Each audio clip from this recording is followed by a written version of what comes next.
স্বাগতম বন্ধুরা, ক্লায়েন্ট হান্টিং কোর্সের চতুর্থ পর্বে। আজ আমরা শিখব আপওয়ার্কে কিভাবে আপনি বিড করবেন এবং ক্লায়েন্টের মন জয় করবেন। অনেকেই আপওয়ার্কে অ্যাকাউন্ট খুলে বসে থাকেন, কিন্তু বিডিং কৌশল না জানার কারণে কোনো রেসপন্সই পান না। তাহলে আসুন দেখে নেই সফল বিড করার জন্য কোন কোন বিষয়গুলো মাথায় রাখতে হবে। সঠিক জব খুঁজুন।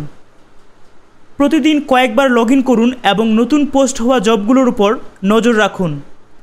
নিজের স্কিলের সাথে মিল আছে এমন জবে শুধু বিড করুন। বিড শুরু করার আগে জবটি ভালোভাবে পড়ুন। অনেকেই কপি পেস্ট করে বিড করেন, এতে ক্লায়েন্ট বুঝে যান আপনি তার প্রজেক্ট সম্পর্কে সিরিয়াস না। কভার লেটার কাস্টমাইজ করুন। কভার লেটারের শুরুতেই ক্লায়েন্টের সমস্যার কথা উল্লেখ করুন। তারপর লিখুন আপনি কিভাবে সমস্যার সমাধান করবেন।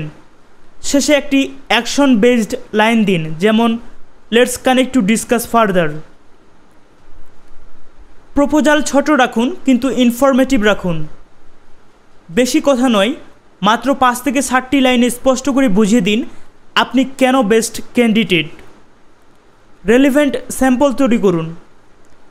ক্লায়েন্টের জবের সাথে সম্পর্কযুক্ত আপনার পুরনো কাজের লিঙ্ক বা ফাইল যুক্ত করুন। রেসপন্স টাইম দ্রুত রাখুন। ক্লায়েন্ট যদি মেসেজ করে, আপনি সবসময় ট্রাই করবেন 5 থেকে 15 মিনিটের মধ্যে রিপ্লাই দেওয়ার। মনে রাখবেন, আপওয়ার্কে বিড করা মানে কাস্টমাইজড পিচ পাঠানো। আপনি যদি বুঝিয়ে দিতে পারেন যে আপনার কাজটি বোঝেন, তাহলে আপনার বিজয়ের সম্ভাবনা অনেক গুণ বেড়ে যায়।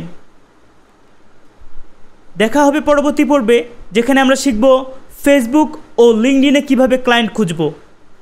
ততক্ষণ পর্যন্ত ভালো থাকো সবাই। অবশ্যই 1 মিনিট স্কুলে সাবস্ক্রাইব করে দাও।